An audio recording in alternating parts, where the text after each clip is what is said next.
Je m'appelle Léa et j'ai 29 ans. Si vous observiez ma famille de l'extérieur, vous penseriez que nous sommes le modèle même de la réussite, le genre de famille que les gens citent en exemple lors des dîners mondains ou dans des posts LinkedIn inspirants. 2 filles, un mariage stable, une maison de maître en banlieue chic avec des haies parfaitement taillées et des décorations saisonnières changées avec une précision militaire. Ma mère croyait au paraître, mon père croyait à la pression, et ma sœur Chloé, elle, croyait qu'elle avait tout mérité par elle-même. Chloé était l'enfant prodige, la fondatrice d'une marque de mode éphémère que mes parents prétendaient ne pas financer, même si papa avait co-signé son premier bail commercial et que maman payait discrètement les salaires de ses employés la première année. Chaque lancement de collection était traité comme une fête nationale et chaque publication Instagram sur le travail acharné était repartagée par toute la parenté avec des émojis de cœur. Moi, j'étais la fille pragmatique, la discrète, celle qui avait du potentiel, ce qui, dans le vocabulaire de mon père, signifiait pas encore impressionnante.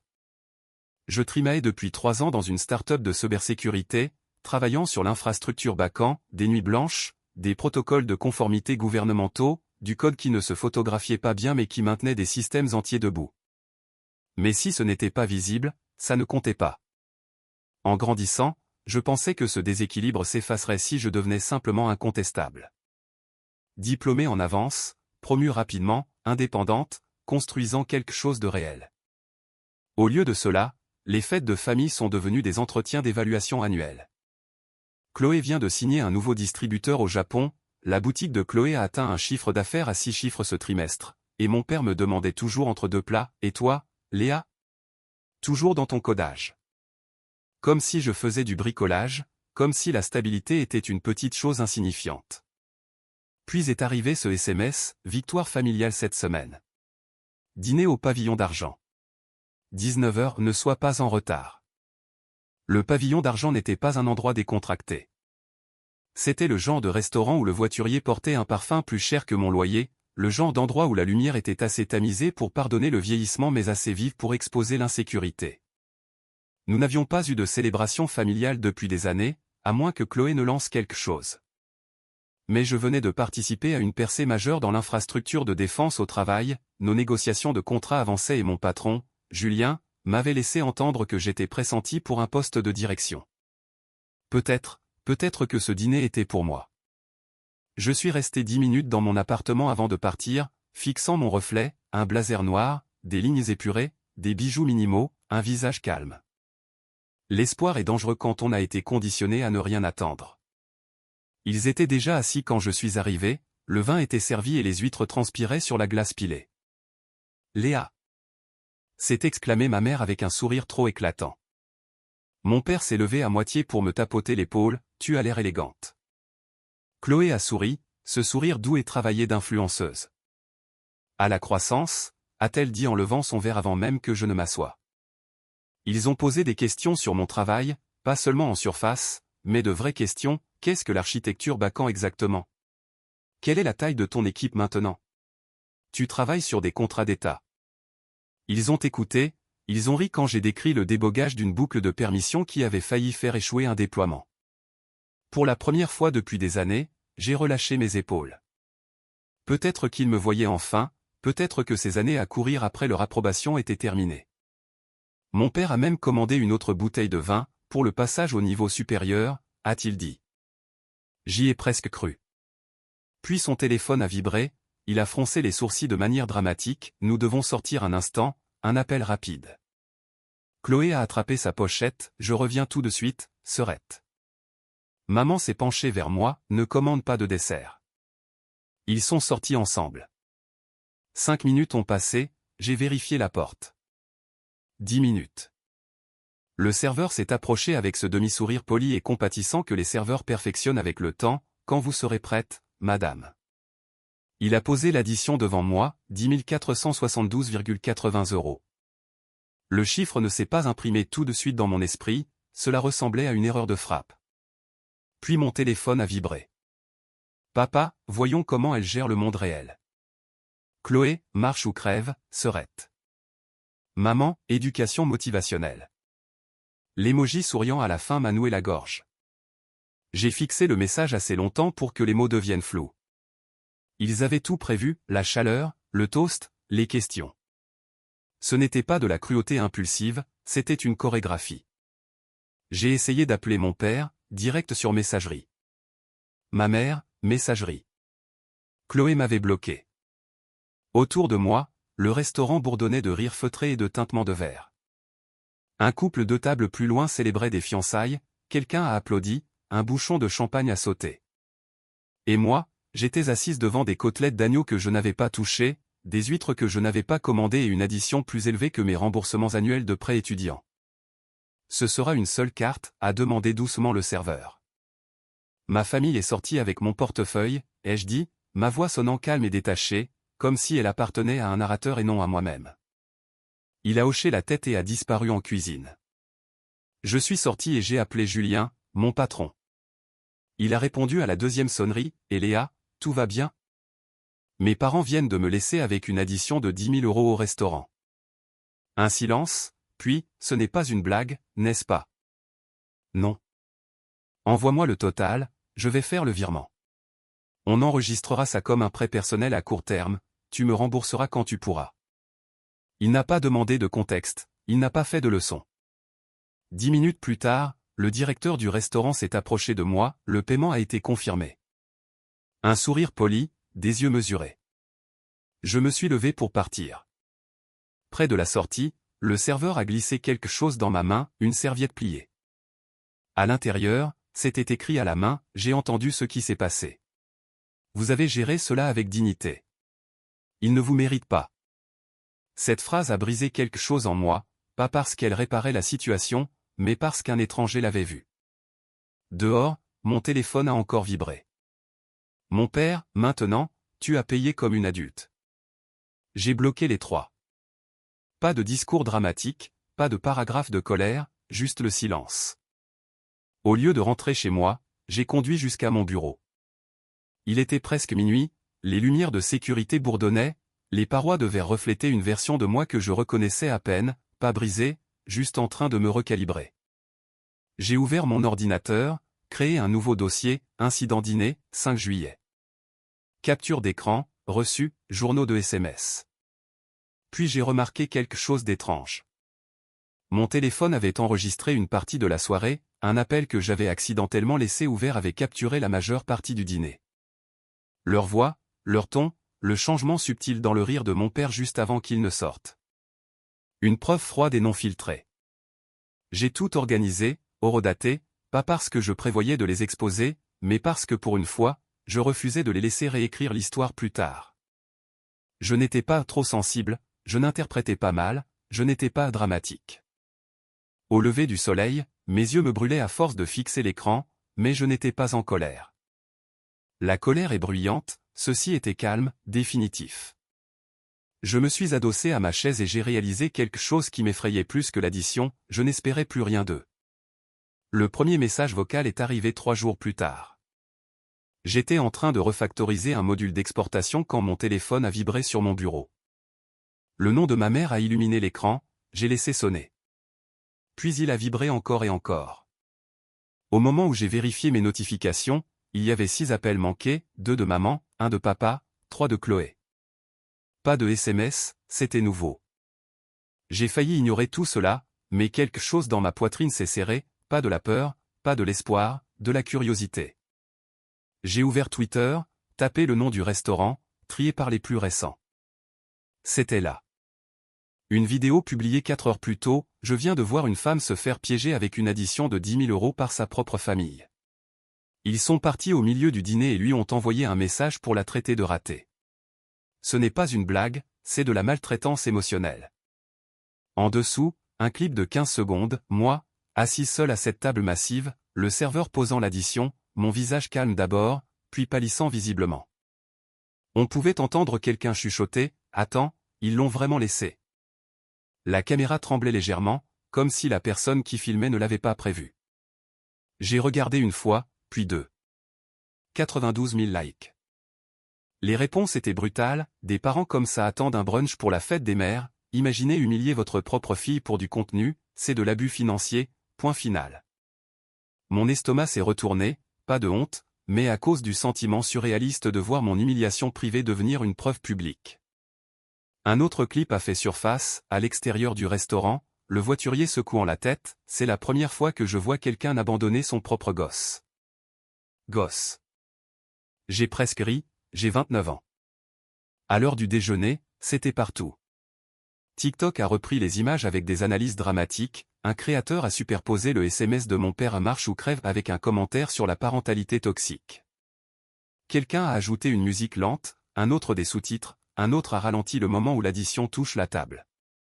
Et puis les hashtags sont arrivés, l'addition d'Ika, d'Ineguette, parentalité motivationnelle. Je n'avais pas publié un seul mot, mais l'histoire n'avait pas besoin de moi. Mon téléphone a vibré à nouveau.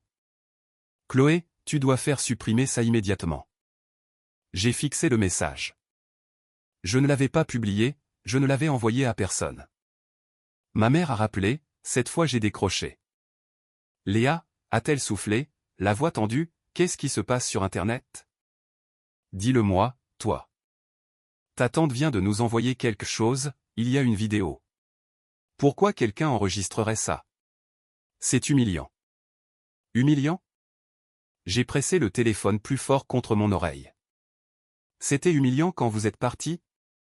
Un silence. On ne pensait pas que ça deviendrait viral, a-t-elle fini par dire. Un autre silence. Ma chérie, on essayait de te motiver. J'ai fermé les yeux. Ce n'est pas de la motivation, c'est de l'abandon avec une carte des vins. Elle a expiré bruyamment, tu es dramatique. Non, ai-je dit calmement, je suis exact. Elle a raccroché. En quelques heures, les retombées se sont accélérées. La boutique de Chloé a perdu 2 sponsors majeurs, je ne l'ai su que lorsque mon oncle m'a envoyé un message, ils paniquent, pas parce qu'ils se sentent mal, mais parce qu'ils ont honte. En milieu d'après-midi, le cabinet de mon père a discrètement retiré sa photo de profil de la page de direction, son nom était toujours là, mais écrit plus petit, enterré. Et pourtant, je n'ai toujours rien dit publiquement. Au travail, quelque chose d'étrange s'est produit, j'ai excellé. J'ai corrigé un bug de permission qui hantait notre équipe depuis des semaines, j'ai réorganisé une structure de déploiement chaotique en moins de 2 heures, j'ai encadré Lucas lors d'une spirale de contrôle de version sans perdre patience. Marc est passé à mon bureau, ce nouveau prototype que tu as construit. Il est en avance sur nos prévisions pour le 4e trimestre. J'ai hoché la tête. Julien m'a convoqué dans une salle de réunion plus tard cet après-midi-là, on va signer le contrat gouvernemental, c'est officiel. J'ai cligné des yeux, d'accord. On a besoin que quelqu'un monte en grade sur le plan opérationnel, pas seulement pour coder, mais pour la stratégie, l'architecture, les décisions. Ma poitrine s'est serrée. On pense à un poste de CTO, directrice technique, a-t-il dit avec précaution, si tu le veux. Pendant une seconde, je n'ai pas pu assimiler les mots. CTO. J'ai repensé au pavillon d'argent, à l'addition, au SMS, à la voix de mon père, voyons comment elle gère le monde réel. Je le veux, ai-je dit. Julien a souri, bien, parce que tu agis déjà comme tel. Ce soir-là, Hugo est venu me voir. Il n'a pas apporté de fleurs ou fait de discours, juste des plats à emporter et du calme. Nous nous sommes assis sur mon canapé, la ville brillant à travers ma fenêtre. J'ai vu la vidéo, a-t-il dit doucement. Je ne l'ai pas publiée. Je sais. Il m'a étudié, tu vas bien? J'y ai réfléchi. Je ne suis pas dévasté, ai-je dit, je ne suis même pas en colère. Qu'est-ce que tu es alors? J'ai fini. Il a hoché la tête comme si cela faisait sens. Tu ne dois rien à Internet, a-t-il ajouté, et tu ne leur dois aucune réaction non plus. Cela m'est resté en tête parce qu'à ce moment-là, mon téléphone n'arrêtait pas de vibrer. Maman, on t'aime, s'il te plaît appelle-nous. Papa, si tu ne réponds pas, on vient à ton appartement. Chloé, c'est en train de nous ruiner. C'est drôle comme le marche ou crève devient vite un lance-nous une bouée de sauvetage. J'ai bloqué le numéro de mon père, pas par méchanceté, mais par souci de clarté. Le lendemain matin, un média en ligne m'a envoyé un email, un écrivain a demandé un commentaire, un producteur de podcast a proposé un épisode de réconciliation familiale. Je les ai tous déclinés, pas par honte, mais parce que je refusais de devenir une mascotte du traumatisme. Pendant ce temps, Internet continuait de disséquer l'affaire. Des fils Reddit analysaient chaque image de la vidéo, quelqu'un a déterré une vieille interview où Chloé prétendait avoir construit sa marque sans aide. Les commentaires étaient sans pitié, mais je ne ressentais aucun triomphe, je me sentais détaché parce que rien de tout cela ne changeait ce qui s'était passé à cette table. L'humiliation était réelle avant les hashtags. Mais quelque chose d'autre était réel aussi, pour la première fois de ma vie, je n'essayais pas d'obtenir leur approbation. Ils voulaient que je prouve que je pouvais survivre sans leur aide? Très bien. Maintenant, ils me regardaient m'épanouir sans leur permission. Et je n'avais pas besoin de dire un mot pour le faire. Le lundi matin, Internet m'avait donné un nom, pas le dîner, pas l'humiliation, mais la fille aux 10 000 euros. Je n'avais pas demandé ce titre, je n'en voulais pas, mais il est resté. Les discussions en ligne décortiquaient tout, l'éclairage du pavillon d'argent, le langage corporel dans le clip, la seconde exacte où mon expression est passée de la confusion à la réalisation. Quelqu'un a zoomé sur le reçu et a accentué le total, 10 472,80 €. Pas besoin de contexte. À midi, Chloé a posté une vidéo filmée dans sa voiture, Range Rover, lunettes de soleil surdimensionnées, éclairage parfait, même à travers les larmes. Je veux juste dire, a-t-elle commencé, la voix tremblante, que l'Internet ne connaît pas toute l'histoire. Les familles ont des dynamiques complexes. Cela a été sorti de son contexte. Sorti de son contexte. J'ai répété cette phrase dans ma tête. L'addition était-elle hors contexte? Les SMS? L'emoji souriant? Les commentaires ont été brutaux, et quel contexte justifie ça? Montre les preuves si tu es si confiante, a-t-elle construit sa marque à partir de rien ou à partir de l'humiliation de sa sœur? Ces commentaires ont été désactivés en quelques heures. Ce soir-là, le contact presse de ma mère m'a envoyé un email avec pour objet « Opportunité de guérison ». Le projet ressemblait à une satire, une réunion puissante entre une famille incomprise et leur fille ambitieuse, une histoire de croissance, d'erreur et de rédemption. La rédemption pour qui? J'ai supprimé l'email. 2 jours plus tard, une lettre dactylographiée est arrivée à mon appartement, l'adresse de mes parents au dos, à l'intérieur une page soigneusement formatée sur du papier à lettres coûteux, nous comprenons maintenant que nos actions ont été prises hors contexte. Nous n'avons jamais eu l'intention de t'humilier. La famille est une question de pardon, pas de crucifixion publique. Nous te demandons de clarifier publiquement la situation afin que toutes les parties puissent guérir. Pas une seule fois il n'était écrit « Je suis désolé ». Cela ressemblait à une clause de non-responsabilité juridique enveloppée de sentiments. Il ne s'excusait pas, il négociait. Au travail, le contraste était surréaliste. Julien m'intégrait aux appels de la direction, Marc me confiait la planification logistique pendant que notre responsable des opérations voyageait. Mon calendrier se remplissait de réunions stratégiques plutôt que de revues de code.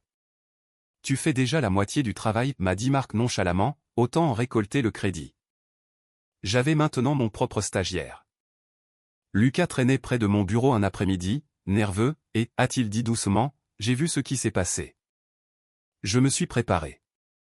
Tu n'as pas explosé, a-t-il continué, ça a aidé. Je veux dire, voir quelqu'un ne pas perdre les pédales. J'ai cligné des yeux. J'ai essayé de ne pas perdre les pédales toute ma vie, ai-je admis. Il a souri maladroitement et s'est éloigné. Cela m'est resté plus longtemps que les clips viraux. Il m'avait laissé seul à une table, maintenant les gens tiraient des chaises pour s'asseoir à la mienne. En milieu de semaine, le directeur du restaurant m'a envoyé un email, nous avons officiellement banni vos parents du pavillon d'argent. Si jamais vous voulez une table offerte par la maison, elle est à vous. J'ai fixé le message pendant un long moment. Je ne voulais pas d'un dîner gratuit, je voulais la paix. Pourtant, le geste signifiait quelque chose. Pour une fois, quelqu'un me choisissait sans condition. Ce soir-là, j'ai posté une seule phrase sur LinkedIn, il s'avère que le silence est la réponse la plus puissante. Pas de tag, pas d'explication. En quelques heures, c'est devenu viral. Des cadres l'ont repartagé, des fondateurs ont commenté la résilience sous pression, les invitations pour des panels de conférences ont inondé ma boîte de réception. C'est drôle, tout ce que j'avais fait, c'était rien. Je n'avais pas publié les reçus, je ne m'étais pas défendu, je ne les avais pas traînés dans la boue publiquement. J'avais juste laissé la vérité exister, et cela les terrifiait plus que n'importe quel déballage n'aurait pu le faire. Quelques jours plus tard, Chloé m'a envoyé un SMS, je suis désolé. Pour info, je ne pensais pas que ça prendrait de telles proportions. Je l'ai lu 3 fois, pas parce que cela m'émouvait, mais parce que cela révélait quelque chose. Elle n'était pas désolée pour ce qui s'était passé, elle était désolée pour l'ampleur des conséquences. Je n'ai pas répondu. Pas encore, peut-être jamais. Parce que voici ce que personne ne vous dit sur la réhabilitation publique, ça ne ressemble pas à une vengeance, ça ressemble à du calme, un calme étrange et constant. Et ce calme a exposé quelque chose de plus profond que l'humiliation. Mes parents n'étaient pas désolés de m'avoir fait du mal, ils étaient désolés de ne plus pouvoir contrôler le récit de l'histoire. Pendant des années, ils avaient façonné chaque récit, la sœur qui réussit, la fille ingrate, la parentalité stricte pour ton bien. Maintenant, l'histoire appartenait à des inconnus connectés au Wi-Fi, et je n'y participais pas. C'était la partie qu'ils ne pouvaient pas supporter. Un vendredi soir, Hugo et moi sommes passés devant le pavillon d'argent, même lettre dorée, même verre poli. Le voiturier m'a regardé et a légèrement incliné la tête. De la reconnaissance, pas de la pitié. De la reconnaissance. Je n'y suis pas entré, je n'en avais pas besoin.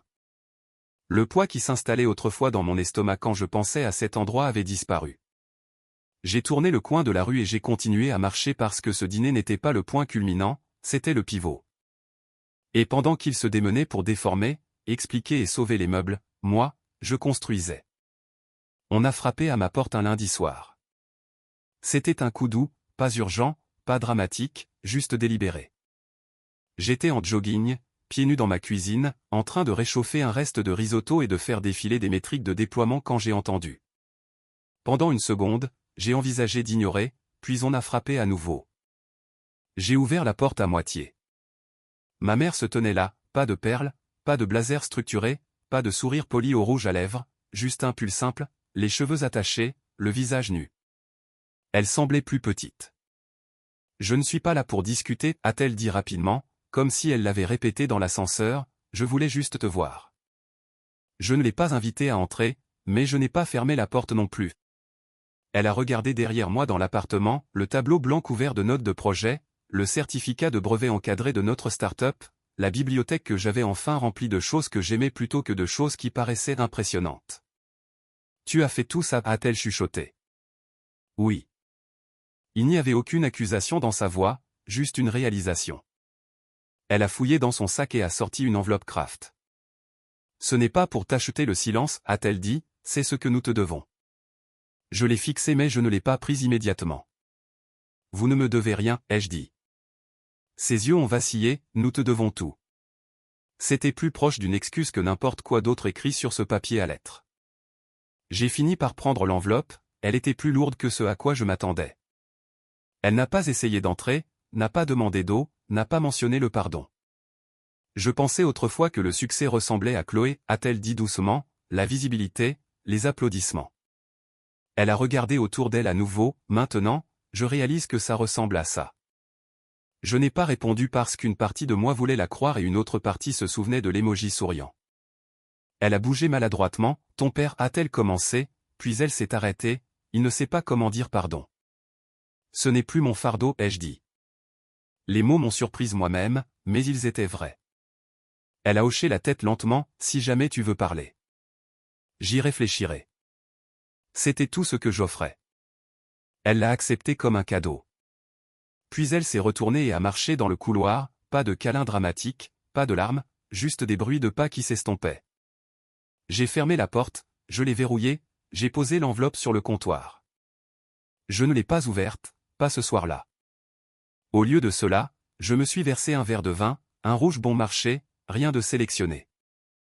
J'ai ouvert la porte du balcon et j'ai laissé le bruit de la ville entrer, le vrombissement du trafic, des rires lointains, une sirène au loin. J'ai dressé mon dîner proprement, poulet rôti, pommes de terre au romarin, risotto. Une assiette, un verre, pas de public, pas de performance, pas de leçon. Je me suis assise à ma propre table, et pour la première fois de ma vie, je n'avais pas l'impression d'attendre que quelqu'un s'en aille. Plus tard cette semaine-là, mon père a appelé d'un numéro masqué. J'ai répondu par curiosité. Léa, a-t-il dit, sa voix semblait plus ténue, nous ne nous attendions pas à ce que les choses se passent ainsi. Je n'ai pas répondu. Nous ne voulions pas te perdre. C'était là, pas nous ne voulions pas te blesser, mais te perdre, comme si j'étais un actif financier. Je ne suis pas perdu, ai-je dit calmement, je ne suis simplement plus disponible. Un silence, puis il a expiré, je suppose que nous avons mal calculé. Mal calculé. Même maintenant, c'était le langage de la stratégie. Bonne nuit, papa. J'ai mis fin à l'appel. Pas de colère, pas de main tremblante, juste une fin définitive. Au travail, le contrat gouvernemental a été officiellement signé ce vendredi-là. Slack a explosé d'émojis champagne. Julien m'a tapé sur l'épaule, tu as géré la pression mieux que quiconque j'ai jamais vu. J'ai souri légèrement, tout ce que j'ai fait, c'est rien. Mais ce n'était pas rien, c'était de la retenue, c'était de la documentation, c'était refuser de mettre en scène ma douleur pour un public, y compris pour ma propre famille. Ce week-end-là, j'ai reçu Lucas et 2 autres ingénieurs sur ma nouvelle terrasse. Rien d'extraordinaire, des ramans, des gobelets en plastique, de la musique sortant d'une enceinte Bluetooth un peu cassée. À un moment donné, Lucas a regardé autour de lui et a dit, c'est le genre d'équipe dont j'ai toujours rêvé. J'ai compris cela parce que pendant des années, j'avais voulu une famille qui ne traitait pas l'amour comme un moyen de pression. Maintenant, j'étais en train de construire quelque chose de mieux. Pas plus bruyant, mais meilleur. Avant de me coucher, j'ai enfin ouvert l'enveloppe. À l'intérieur se trouvait un chèque de banque de 10 472,80 €, le montant exact, et une note manuscrite, nous avons eu tort. Pas de conditions, pas d'excuses, juste 4 mots. Cela n'effaçait rien, mais cela comptait. J'ai replié la note dans l'enveloppe, je l'ai rangée dans un tiroir, pas exposée, pas détruite, juste archivée, comme le dossier sur mon ordinateur incident dîner, 5 juillet, documenté, classé. Quelques jours plus tard, j'ai posté une dernière phrase en ligne, sans explication, sans hashtag, ils m'ont laissé seul à la table, alors j'ai construit la mienne. Je n'ai pas vérifié les interactions, je n'en avais pas besoin, parce que cette fois, la table était la mienne et personne ne pouvait en retirer la chaise sous mes pieds.